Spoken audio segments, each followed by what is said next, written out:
Bueno, ya estamos en otra entrevista acá por las pantallas del mostrador, en este escenario post-elecciones. Estamos teniendo estas conversaciones más cercanas para conocer un poquito más a las y los convencionales electos. Sin duda que una de las sorpresas de la jornada del 16 de mayo fue la irrupción de la lista del pueblo, y precisamente hoy día estoy con una de sus convencionales, Camila Zárate, constituyente por el Distrito 7. ¿Cómo estás? Muchas gracias por conectarte con nosotros. Hola Francisca, muy bien, ¿y tú? Muchas gracias por la invitación a esta instancia.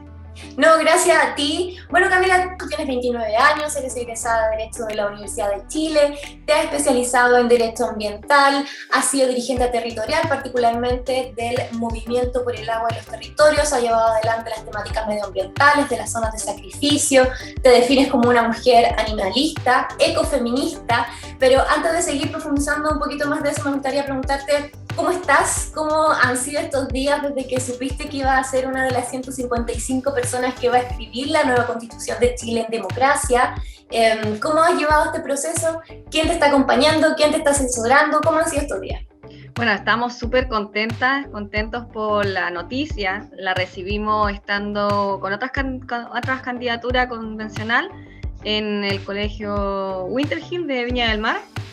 Y fue súper emotivo porque justamente en ese mismo colegio también nos estaba yendo súper bien como lista del pueblo, en particular también a otro candidato que era el Tomás Lagomarcino, y fue inesperado, la verdad, sobre todo considerando que, bueno, Viña del Mar generalmente tenía una votación bien de derecha, pero luego darse cuenta que en realidad el fenómeno estaba pasando en todos los otros colegios cuando nos empezamos a mandar mensajes y ver que finalmente estábamos haciendo tercera mayoría como lista del pueblo en casi todas las sedes. Fue realmente emotivo. Y bueno, ya después ver los resultados finales y darse cuenta que íbamos a ser uno de esos convencionales, íbamos a redactar esta constitución y que por tanto significaba la posibilidad de poder llevar adelante estos temas que son tan importantes para la población, darse cuenta también de la importancia que le da la población a estos temas que siempre habían quedado relegados a un segundo o tercer plano, los derechos de las mujeres, los derechos de los animales, la naturaleza, siempre habían sido temas de segunda o tercera prioridad, y ver que las personas están dispuestas a avanzar a un nuevo paradigma de sociedad en donde estos temas sean centrales, en donde podamos tener una forma de relacionarnos con la naturaleza que sea recíproca, en donde podamos eliminar las opresiones, las dominaciones de unas personas sobre otras por cuestiones de género, de raza, por cuestiones también de etnia o de situación de discapacidad, de preferencia sexual. O sea, creo que realmente es muy emotivo porque finalmente es algo que trasciende a nosotras y nosotros, ¿cierto, Francisca? Es algo que tiene que ver con la sociedad que queremos construir conjuntamente y que finalmente a nosotros se nos da la tarea de poder llevar esos grandes anhelos a la convención. Bueno, precisamente estas fueron demandas que se pusieron sobre la mesa durante el estallido social. Fue el estallido social el que permitió que hoy día estemos en este proceso constituyente, y precisamente los convencionales y las convencionales de la lista del pueblo emergen desde ahí. ¿Cómo fue particularmente este hito para ti? ¿Cómo lo viviste? El antes y el después de este momento tan importante en la historia de Chile. ¿Cómo fue ese proceso en particular y qué cambió en ti para que hoy día estés liderando este proceso tan importante? Como tú dices, un antes y un después. Varios estábamos ya en la lucha territorial, social, hace muchos años. En lo particular, yo a los 15 años me involucré con la Revolución Pingüina, luego fui también centro de alumnas en el liceo público en el que estaba estudiando.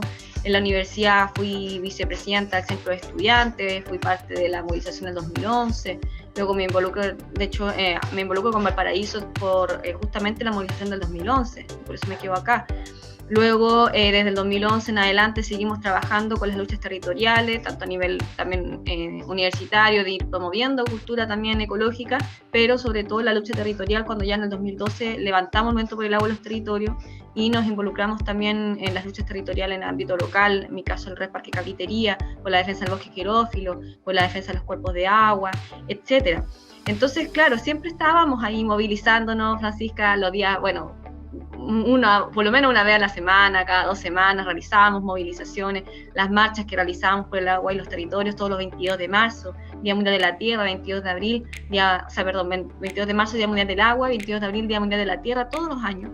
Y con los tiempos también nos fuimos interrelacionando con otros movimientos que fueron también gestándose con los años, como la coordinadora No Más FP en el 2015, luego en el 2017 se conforma propiamente tal la coordinadora feminista 8 de marzo, agrupando distintas organizaciones también, nos hicimos parte como movimiento de labores territoriales de ese proceso, buscamos un comité socioambiental al interior de la coordinadora, o sea, era hartos años de estar trabajando en la articulación, en la vinculación territorial, en la autoformación, y cuando hablamos de movilización estamos pensando no solamente en una marcha en la calle, sino también en todos los procesos que han sido de escuelas autoformativas, de intercambios de semillas, de muralismo, etcétera, etcétera. Entonces, de repente, bueno, de esa tónica nosotros incluso estábamos ahí muy pendientes de lo que era la cumbre de los pueblos. No sé si te recuerdas que se iba a desarrollar en Chile la COP25, finalmente por la revuelta social esto termina moviéndose a Madrid, y estábamos ahí en esa tónica de generar esta cumbre alternativa a la COP25, porque sentíamos que la COP era un espacio más bien de los poderes hegemónicos para hacer un greenwashing.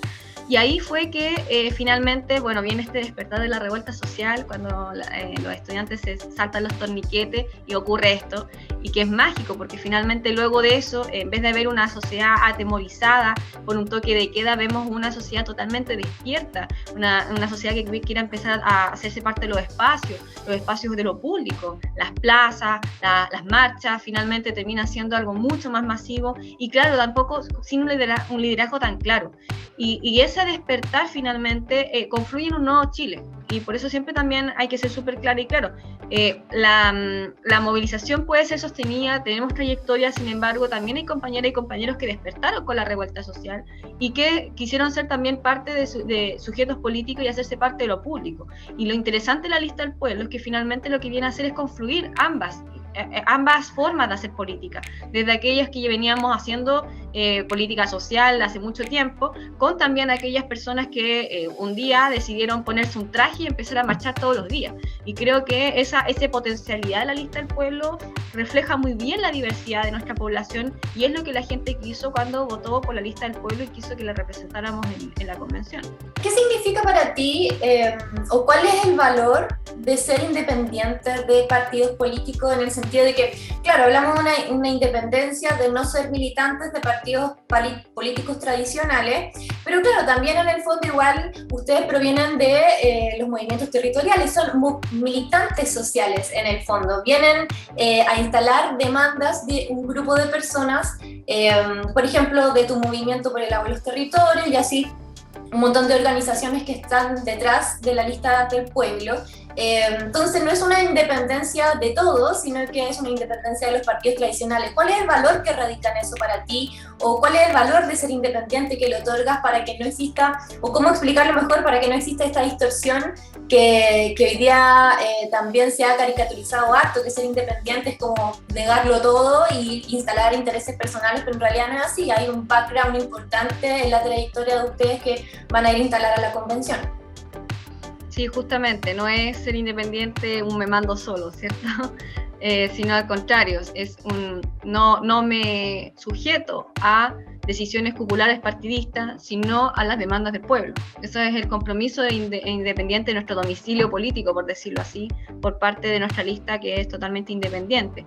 Y pusimos el valor también de ser independiente sin cupo de partido, porque entendíamos que finalmente estos independientes de alguna manera igual van a quedar sujetos al partido que les dio un cupo. Entonces, por lo mismo, vemos la independencia como un valor en términos de sujetarnos, insisto, en las demandas del pueblo, en las demandas territoriales, en el caso de los que venimos de movimientos sociales, de los movimientos sociales también que han sostenido demandas durante lo largo de todos estos años, porque ahora vamos a desarrollar un proceso de cabildo y asambleas que va a ser importante.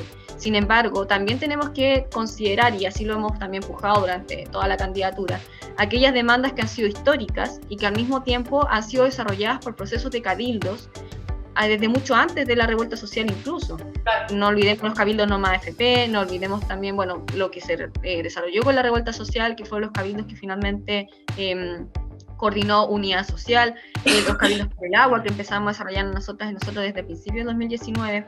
Entonces, hay debates previos, hay procesos y hay momentos constituyentes y destituyentes previos a los cuales nos debemos y que también tienen que ser la hoja de ruta también de este debate, al mismo tiempo que aquellas cuestiones que se vayan discutiendo durante el proceso y que respecto a las cuales también tenemos harto que seguir debatiendo y discutiendo.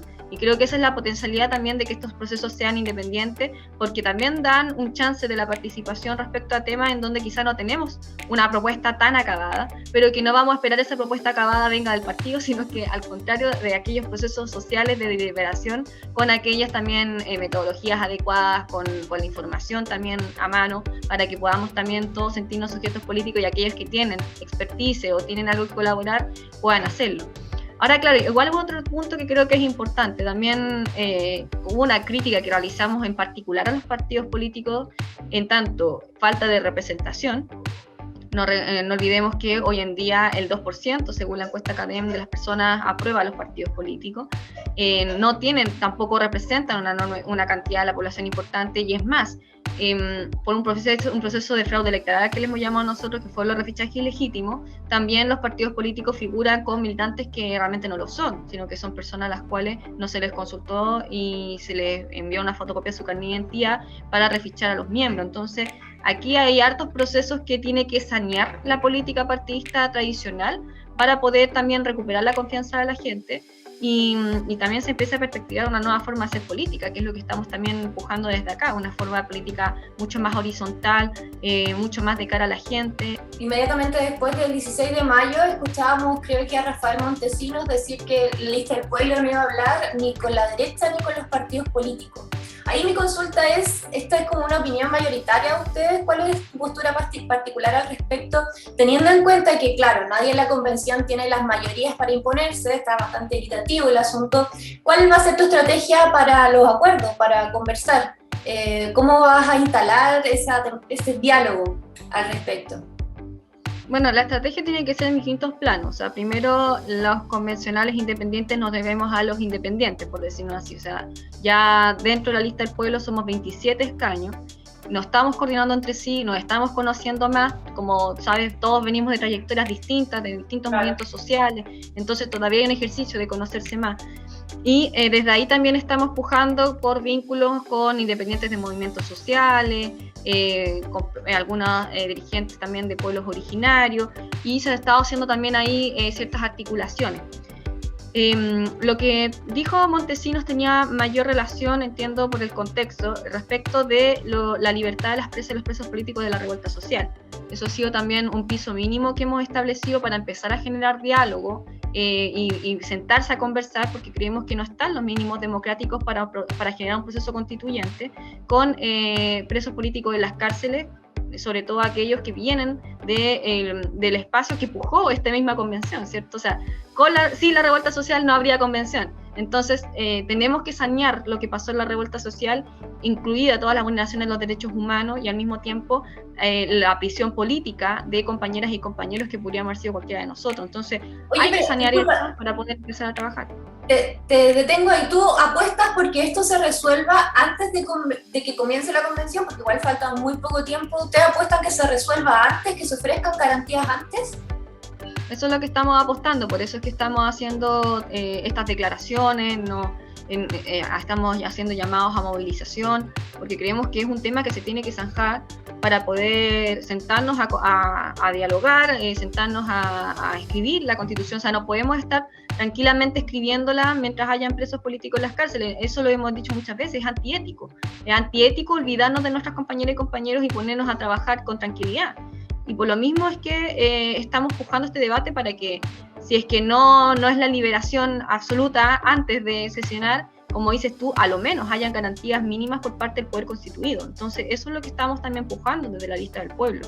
Y ha sido, algo sostenido desde el momento también que salimos electos, y lo hemos dicho también de manera tajante en la prensa. Entonces, están esas dos aristas, ¿cierto, Francisca? Por una parte, esta condición mínima que se ha impuesto al Poder Constituido para poder conversar, y por otra, lo que mencionas acerca de cómo ir viendo estas alianzas, y que lo vemos desde la perspectiva de, primero, que no hay nada que negociar, es decir, la derecha e incluso la exconcertación y parte del Frente Amplio no han hecho los cambios y la población está exigiendo una transformación y el llamado de nuestra parte más bien es que se pongan del lado de las transformaciones, o sea, no que nosotras acá sintamos que podemos venir a transar las demandas del pueblo, porque las demandas del pueblo son claras y enfáticas, sino más bien lo que estamos haciendo es hacer el llamado a que la derecha y bueno, los grupos que ya antes mencionaba se pongan del lado de las demandas del pueblo y logren ellos, bueno,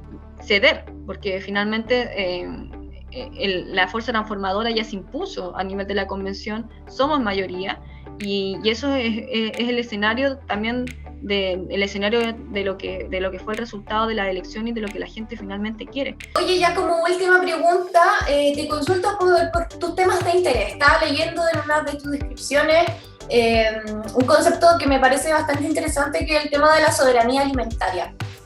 Cuéntame un poco de eso y qué otros temas te parece importante poner énfasis en la discusión. Bueno, primero la soberanía alimentaria no está garantizada a nivel constitucional, entendiendo que es un derecho fundamental porque es un derecho directamente ligado a la vida. O sea, sin soberanía alimentaria, o sea, sin alimentación en el fondo no hay vida, no hay forma de poder vivir. Sin embargo, lo que hemos visto es que Chile sí ha firmado acuerdos, pero más bien relacionados, acuerdos, me refiero a tratados internacionales, más bien relacionados a la suficiencia alimentaria, es decir, que haya cantidad suficiente de alimentos. Cuestión que tampoco digamos que resultó, o sea, que ha resultado así en la historia, o sea, todavía hay personas que tienen situaciones de escasez de alimentos en nuestro país, y es un hecho, por la desigualdad que existe en nuestro país. Pero más allá de eso, la idea es que no solamente haya cantidad de alimentos, es decir, que, por dar un ejemplo, haya un paquete de tallarines y una salsa y unas vienesas para cada persona, sino que también lo importante es la forma de producción de estos alimentos.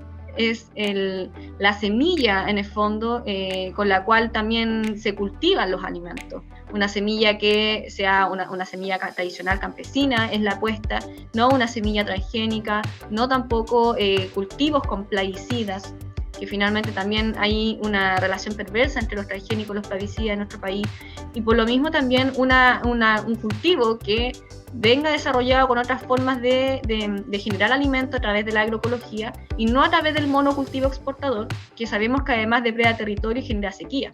Entonces la soberanía, la verdad es que concibe muchas cuestiones relacionadas a la desprivatización de la semilla, a la forma de generación de alimentos en nuestro país y al cambio de la matriz productiva, distributiva y de consumo. No olvidemos que el 75% de la demanda hídrica en nuestro país corresponde al agronegocio, y al mismo tiempo Chile es uno de los países, bueno, es un país netamente extractivista, y uno de sus motivos es por la enorme cantidad de exportación que hacemos de frutales, de pescado, y bueno, de productos madereros. Entonces la verdad es que hay harto que trabajar ahí, y creemos que la soberanía alimentaria deberá ser garantizada a nivel constitucional, como también una manera de, por una parte, garantizar el derecho a la vida, el derecho a la salud preventiva, y por otra también cómo nos vamos haciendo cargo de problemas tan importantes como lo es el agua y como es el desarrollo de las economías locales en nuestro país.